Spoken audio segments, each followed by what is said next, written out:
DBM, for national agencies of government, yung PS, 1 year ang lifespan.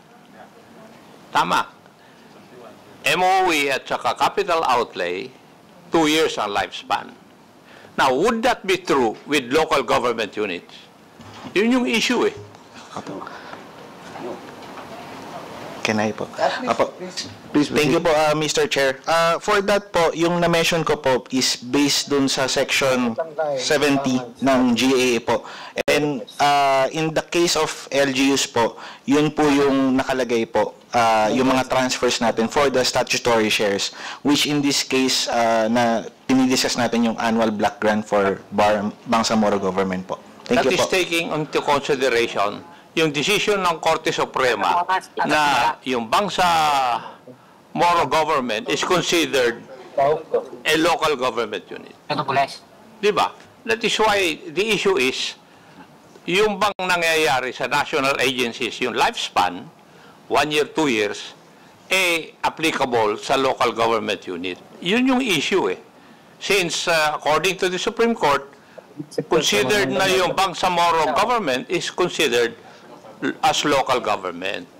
So yun yung legal na issue, iho eh. Anong treatment natin? Yeah. LGU ba? Ganon. Kaya nagkakaroon ng problema. Okay. Mr. Chair. Apo. Yes, please. As mentioned po kanina po na may Supreme Court decision na nga po na yung mga in this case, yung autonomous region is being considered as an LGU. And again, it is their statutory share based on the Bangsamoro Organic Law, yung kanilang annual block grant po. Based lang po doon sa validity natin, halimbawa, hindi lang po na-release po ng DBM yung annual block grant and nag-lapse na yung validity po niya. Sa national government pa lang po yun.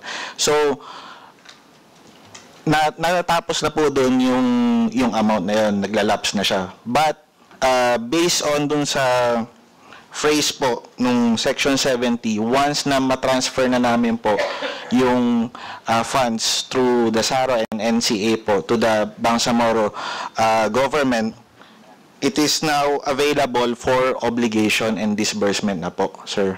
Based po doon sa nakalagay rin po doon sa ating general provision po. Thank you po. Alam naman namin yun eh.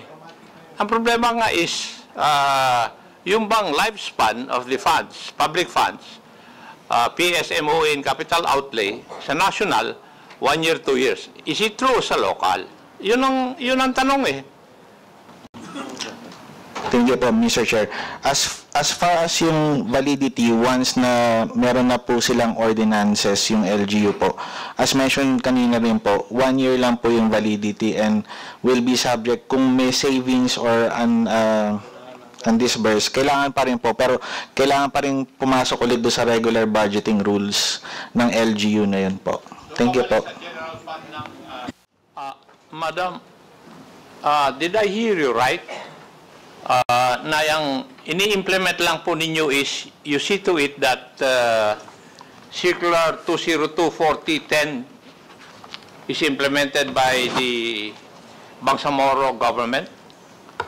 Yes, Mr. Chair, insofar as the releases is concerned. No. Of the LGSF, because the utilization of the LGSF by the concerned local government units is within the audit jurisdiction of the concerned auditors. Thank you. May I ask, if you have already verified whether the LGUs concerned complied with the posting requirements prescribed under Republic Act 9184 as embodied in the circular? Are you referring to the procurement law, sir? No, 9184 is the procurement law. But it is required by the circular that you mentioned, 202-4010, that there are supposed to be reports to be submitted by the LGUs concerned. Have you monitored this? Kasi ikaw nag-mention ng circular na ito eh. And I have a copy of that. Based on item number 410, sir, the monitoring of the implementation and utilization of the ALJSF falls on the Ministry of Interior and Local Government, which is another ministry, and they have a separate resident auditors po. I thought you answered a while ago na kayo po ang tumitingin kung nakukomply itong circular na ito. As to the releases, Mr. Chair. I beg your pardon? As to the releases lang po, Mr. Chair. Sa releases. So, when the audit report is made, hindi po kayong gumagawa.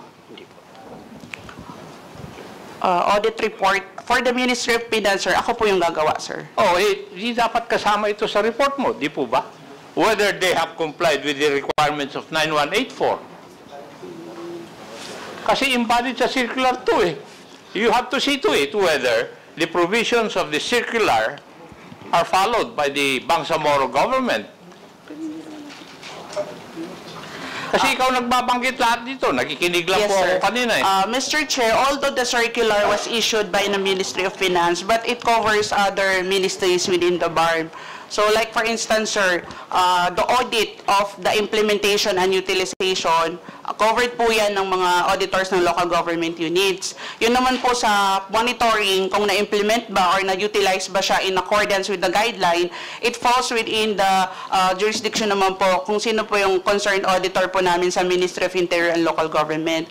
So insofar as I am concerned po, releases of funds lang po yung aking audit jurisdiction. Insofar as the circular is concerned. So you do not monitor whether the provisions of the circular are followed by the local government unit. No, sir. The guideline is merely used as my basis in the audit of the releases, but I am not tasked to monitor all of the provisions of the circular are complied by the Ministry of Finance. Because again, sir, I would like to emphasize that the LGSF, for the releases and the utilization and implementation of the LGSF funds is multi-agencies po yan, no? Hindi lang po Ministry of Finance ang covered. Now, to whom does the local or do the local auditing teams report? Sa iyo, yung local government yun. For example, yung municipal, Cotabato. Saan siya nagsasubmit ng report niya? Sa inyo? No, hindi po, sir. The report, the annual audit report of the various auditors of the local government units is addressed to the local chief executive po. Mr. Chair, siguro yung auditor na nag-o-audit talaga ang dapat imbitahin natin. Mr. Chair, Yes, Chairman Ako. Yeah.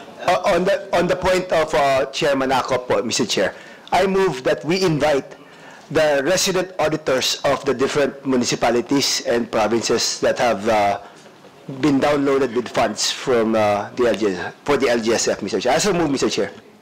There's a motion to invite all the residents, auditor of all the AGUs being downloaded by the LGSF fund coming from the BARM.